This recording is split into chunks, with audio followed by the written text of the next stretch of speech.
बहुत सारे अभ्यर्थी कुछ देर पहले जेएसएससी कार्यालय के अंदर गए थे और जेएसएससी सचिव सुधीर गुप्ता से मुलाकात हुई है। क्या बात हुई ये जानने का प्रयास करते हैं। कितनी देर की बात हुई थी और मुलाकात के दौरान कौन कौन सी बात आप लोगों ने रखा? लगभग 15 से 20 मिनट तक हम लोगों का वार्ता हुआ।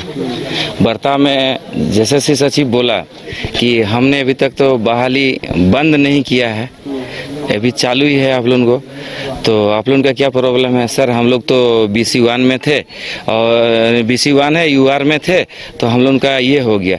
तो सर बोला कि आपको कैसे मालूम चला कि हम आपको हटा दिए हैं, नेक्स्ट सूची आएगा तो आपका आएगा।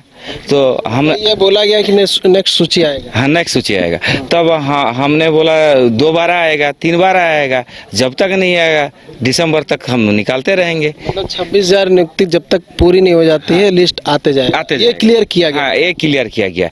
तो हमने बोला सर जो हम लोग के कैटेगरी वाइज में डाले हैं, तो उसने साफ कह दिया कि आप लोग या तो मेरा पे भरोसा करते हैं तो वेट कीजिए, या फिर आप लोग न्यायालय में चल जाइए, या तो न्यायालय में आपको ये मिलेगा। अगर मेरा से अगर आपको भरोसा है तो आप लोग हाँ प्रतीक्षा कीजिए, बोला यही बोला। और बहुत देर तक वार्ता चली, अच्छा ही वार्ता की हुआ। बोला हम तो अच्छे रिजल्ट दिए थे, मेरे ऊपर में कोई और है जो हम क्या करेंगे, बोल रहे। मतलब शिक्षा सचिव वाली बात है। हाँ, आप लोग तो पूरा देख रहे नहीं हो, उसमें जजमेंट पूरा ऐड किया हुआ है, और क्या आप देख रहे हैं, यही सब बोला। और क्या बोलेगा, हम तो अच्छा रिजल्ट दिए थे पहले, बोला। मतलब खींचतान वाली स्थिति दिख रही है साफ। हाँ, ये साफ शब्दों में कहा जाए तो अफसर में भी मतभेद लग रहा है, और क्या बोलेंगे आगे चल। जेएसएससी में नियमावली का हवाला दिया आप लोगों ने, बताया कि नियमावली में ये चीजें नहीं। तो बोला कि हम तो नियमावली के आधार पर ही रिजल्ट जारी किया था, बाद में जब मेरे ऊपर कोई अगर आएगा तो हम लोग उसी में फॉलो करेंगे। बोले ठीक है, आप लोग वेट कीजिए। तो 12 शिक्षकों को हटाया गया है, उनका जो नंबर अधिक है वो भी बात रख दी आप लोगों ने जी। तो बोला कि आप लोग भी वेट कीजिए, मतलब मैं कि वेट कर। हाँ, वेट कर लीजिए। और क्या क्वेश्चन थे आपके जो पूछे गए थे? और भी क्वेश्चन था, बहुत सारा क्वेश्चन हम लोग किए। जैसे हमारे साथी लोग बोला कि सर 6 to 8 वाला का रिजल्ट पहले देना चाहिए था, लेकिन आपने तो 1 to 5 का दे दिया। से अगर उसमें जो अभी 1 to 5 का जो रिजल्ट में आया है और वो अभी 6 to 8 में भी हो जाएगा, तो वो सीट क्या होगा? तो सर साफ शब्दों में कहा कि वो सीट बैकलॉग में चला जाएगा, सरेंडर हो जाएगा। हाँ, वो सरेंडर हो जाएगा। और भी बोला कि हमने अभी बायोमेट्रिक का रिजल्ट उसको देखेंगे, उसके बाद और हाँ नोटिस वाला भी उसको भी देखेंगे। तो उसके बाद जो होगा उसका, जिसको UR में जाना वो जाएगा, लेकिन जो कोटा कैटेगरी वाइज में बोला गया है हम उसी के आधार पर बहाली करेंगे। मतलब जो इससे पहले DB हुआ था, जिनका बायोमेट्रिक वाला था, दोबारा DB लिया गया था, उनका भी ये चांसेस अब लग रहा है। हाँ, वो लोग उनका हाँ बोला है कि जैसे उसका भी हम रिजल्ट जारी करेंगे। पूरा जिनका बायोमेट्रिक नहीं हुआ उसके बाद एक शपथ पत्र अलग से भरवाया गया था, जिसका बायोमेट्रिक हाँ उसी का रिजल्ट जारी करेगा। उसमें भी होगा उसमें भी होगा। क्या क्वेश्चन थे और क्या जो अभी उसमें क्या ना, बहुत सारा सर्टिफिकेट ऐसा है जैसे कोई देवघर विद्यापीठ से किए हुए हैं, ठीक है, वो विद्यार्थी छटेंगे। बहुतों का क्या इंटर में 45% वो भी छटेंगे। उस समय हड़बड़ में हम लोग क्या सारा डॉक्यूमेंट सबका हम लोग सबमिट कर लिए हैं।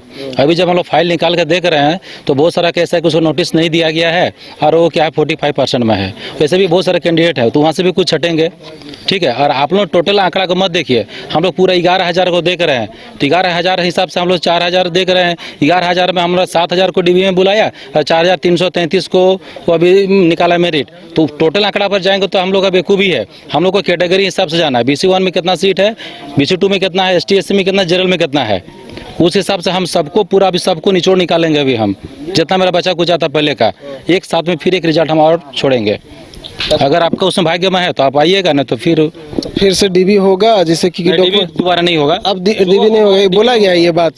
DB नहीं होगा। आप किसी भी कैटेगरी का साइंस, मैथ हो, सोशल साइंस हो या 1 to 5, अब DB इसके बाद जो एक बार हो गया DB वही होगा, नहीं होगा। जो क्वालिफाई कर चुके हैं, ठीक है, उनका हम DB ले लिए हैं। अब इसी में से हम निचोड़ निकालेंगे, जो हाईएस्ट नंबर जिनका होगा उस हिसाब से मेरिट करके नीचे आएंगे। मतलब क्योंकि आप जो अभी जिनका हमारा जैसे हमारा अभी लिस्ट में नाम नहीं है, तो हमारा नंबर बेशक उनसे ज़्यादा है, ज़्यादा है उनसे नंबर। और अभी जो लड़का बायोमेट्रिक में फंसा है, हो सकता है उनका नंबर हमसे ज़्यादा हो, ऊपर में आ जाएंगे हमसे। तो इस तरह से जितना भी पूरा निचोड़ निकालेंगे, उसके बाद जो कैटेगरी है सबसे छटेंगे, वो सबसे करेंगे।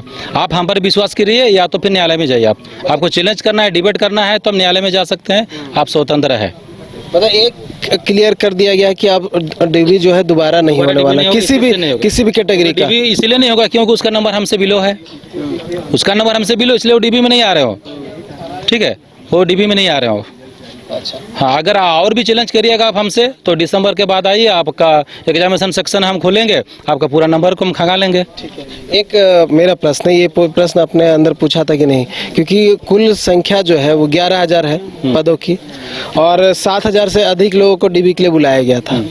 उसी तरह से अगर बात कर ले साइंस और मैथ का, 5,008 पद है, और उससे कम संख्या में लोगों को डीबी के लिए बुलाया गया था। सोशल साइंस का भी सेम है, लैंग्वेज टीचर का भी सेम है। तो सभी में बोल दिया गया कि अब जितना हो गया सो वही एलिजिबल है, अब डॉक्यूमेंट वेरिफिकेशन के लिए और किसी व्यक्ति को नहीं बुलाया जाएगा। नहीं, डॉक्यूमेंट वेरिफिकेशन अभी नहीं होगा किसी का भी।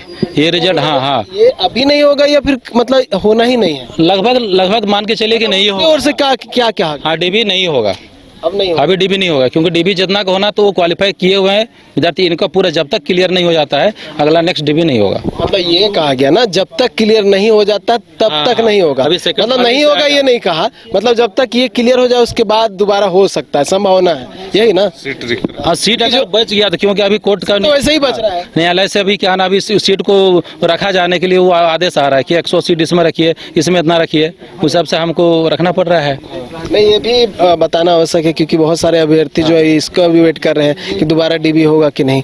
तो मतलब उनका ही कर दिया गया कि पहले ये कर लेंगे, उसके बाद देखा पहला जाएगा। काउंसलिंग है, सेकंड हाँ। काउंसलिंग होगा, तीसरा काउंसलिंग आएगा, उसके वही बाद मतलब अगर उसके वो बाद सीट देखा भी जाएगा। बचता है, हाँ, बस है यही ना? बात। हाँ, उसके बाद भी अगर बचता है तो फिर हो सकता है, ये बोलना मुश्किल और है। क्या कोई क्वेश्चन था अभ्यर्थी से संबंधित, आप लोगों से संबंधित कोई ऐसा क्वेश्चन जो हम छूट लोग ये गया? बात भी रखे, बहुत सारे शिक्षक हमारे हैं जो 109 नंबर रखे थे टेट में, 109 नंबर है उनका, और उनको अभी उनको हटा दिया गया, ना जनरल में है, ना BC1 ना BC2 में है, कहीं नहीं हो। उसका रिजल्ट क्यों नहीं हुआ सर उनका? तो उनका ना कहीं ना कुछ जो भी त्रुटि है, इसके वजह से उनका तो रिजल्ट नहीं हुआ है। हम लोग सर ये तो रिजल्ट आप दे चुके थे, वो तो जनरल में जा सकते, जनरल में जबकि हमारा सीट भी है, जनरल में सीट भी है। ठीक है, तो उस तरह से जो भी अगर थोड़ा बहुत ये हो गया है, आप जितना सोच रहे हैं उससे ज़्यादा मैं भी सोच रहा हूँ, बोल रहे हैं। ठीक है, आप उम्मीद करिए, हम पर भरोसा करिए, 1-1.5 महीना में सारा चीज़ आपको क्लियर हो जाएगा। एक क्लियरिटी मिल गई है कि मेरिट लिस्ट और भी आने हैं, तो जो अभ्यर्थी नहीं इसमें हुआ है संशोधित रिजल्ट में, जिनका नहीं हुआ है, वो आने वाले संभवतः जो मेरिट लिस्ट आएगा उसमें हो जाएगा। ये कम से एश्योरेंस हो दिया जाएगा, जब क्लोज हो जाएगा आपका साझा से नियुक्ति, तब आप कुछ भी कर सकते हैं।